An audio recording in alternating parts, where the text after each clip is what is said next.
Ele foi até aquela casa de barro, decidido a derrubar tudo. Mas quando aquela porta abriu, ele viu o rosto da mulher que amou a vida inteira. 20 anos sem notícia, 20 anos sem explicação, 20 anos construindo uma fazenda inteira, tentando preencher um buraco que dinheiro nenhum compra. E de repente, ela estava ali, na soleira daquela porta, mais velha, mais simples, mais linda do que ele guardava na memória, olhando para ele como se o tempo não tivesse passado.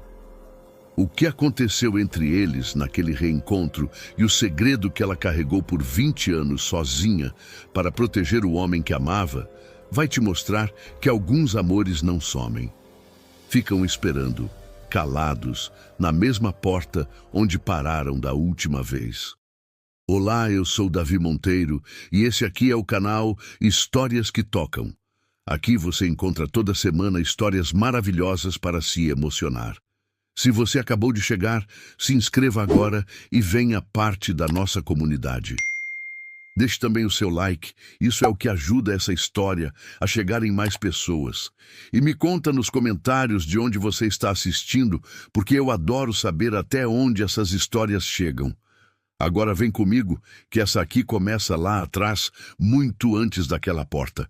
Heitor tinha 24 anos e as mãos de quem trabalhou desde que aprendeu a andar. Filho único de seu maneco, um lavrador que tinha morrido cedo demais e deixado para trás um pedaço de terra pequeno e uma dívida média que Heitor passou os primeiros anos adultos pagando com o próprio suor. Não era um homem de muita fala. Não era do tipo que entrava num lugar e enchia de conversa, mas era do tipo que, quando dizia alguma coisa, dizia porque pensou antes.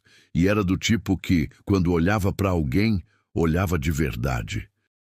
A mãe dele ainda vivia, Dona Conceição, uma mulher miúda de cabelo branco precoce, que rezava todo dia de manhã antes de acender o fogão.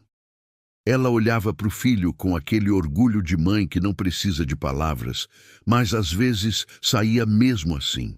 Você é igualzinho ao seu pai, Heitor, a mesma teimosia, a mesma honra. E Heitor sorria sem responder, porque sabia que ela falava como elogio. A propriedade de Heitor era pequena. Uma casa de bloco com varanda, um quintal com galinha, um pasto de fundo onde ele criava umas poucas cabeças de gado e plantava milho e feijão. Não era uma fazenda grande, nunca foi, mas era dele, conquistado com trabalho, sem dever favor a ninguém. E para Heitor, isso valia mais do que qualquer coisa. Do outro lado do vale, num terreno ainda menor, morava a família de seu Benedito. Benedito era lavrador como Heitor, homem de mão firme e voz grossa que escondia um coração mole que os filhos conheciam bem. Ele tinha 2 filhos mais velhos que já tinham saído de casa e tinha Ana. Ana tinha 22 anos, filha mais nova, caçula de um pai que não sabia muito como lidar com filha mulher, mas que tentava do jeito dele. Ela tinha crescido mais com as mãos na terra do que com um livro na mão, mas sabia ler, sabia contar e sabia de gente de um jeito que não se aprende em escola. Olhava para as pessoas com atenção, ouvia de verdade quando alguém falava e quando precisava dizer alguma coisa difícil, dizia olhando nos olhos sem desviar. Não era bonita do jeito que as revistas da cidade mostravam. Era bonita do jeito que o interior entendia. Olho limpo, riso fácil quando havia motivo para rir. Mão que não tremia na hora de fazer o que precisava ser feito. Heitor e Ana se conheciam desde criança, como todo mundo que cresceu naquele vale se conhecia. Mas foi quando ele tinha 21 e ela 18 que as coisas mudaram. Mudaram da forma mais simples possível, num domingo de missa, quando os dois saíram ao mesmo tempo pela porta lateral da igrejinha e caminharam na mesma direção sem combinar. Ficaram conversando até o sol baixar. E quando se despediram, os dois souberam que algo tinha mudado sem precisar falar sobre isso. Nos meses seguintes, Heitor aparecia no terreiro de seu Benedito com qualquer desculpa. Trazia 1 quilo de farinha que a mãe tinha mandado. Perguntava se precisava de ajuda com alguma cerca. Oferecia 1 hora de trabalho à toa, com ar de quem não estava fazendo nada de especial. Seu Benedito fingia não reparar e convidava para tomar café. Ana servia o café com um sorriso que valia mais do que qualquer palavra. "Você se faz de sonsa, menina." A amiga de Ana, filha do armazém, disse um dia rindo. "O moço vem aqui toda semana com desculpa de farinha e você fica fingindo que não sabe o que ele quer." Ana bebeu o café sem responder, mas sorriu para dentro. Quando o Heitor finalmente pediu, sem anel, sem enrolação, sentado na soleira da varanda de seu Benedito numa tarde de sábado, foi direto. "Seu Benedito, eu quero pedir a Ana para ser minha esposa. Não tenho muito, mas o que tenho é honesto e vou trabalhar a vida inteira para ela não passar necessidade." Seu Benedito ficou quieto por um longo segundo, que pareceu uma eternidade para Heitor. Depois, limpou a garganta.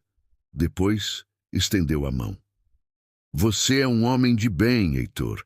Minha filha está em boas mãos." Ana soube do pedido pelo pai ainda naquela tarde. Ela não fez drama, não correu. Ficou parada na porta da cozinha ouvindo, e quando o pai terminou, ela disse uma coisa só. Era a hora. O casamento foi marcado para 2 meses depois. Data escolhida porque a colheita acabava em setembro e outubro dava tempo de preparar as coisas com calma.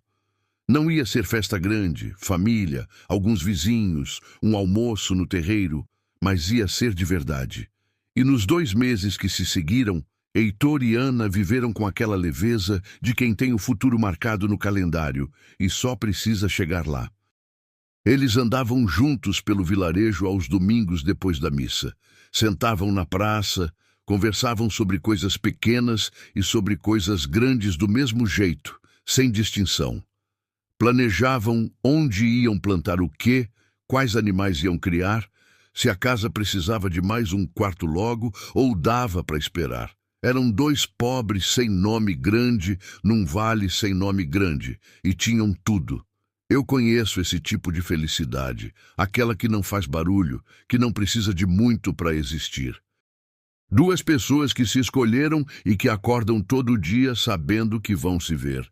Parece simples, e é simples mesmo. Só que às vezes é exatamente quando tudo está simples, assim que o mundo resolve complicar. Foi quando algumas pessoas do vilarejo começaram a comentar. Não era a malícia de todos, era o jeito que se dá de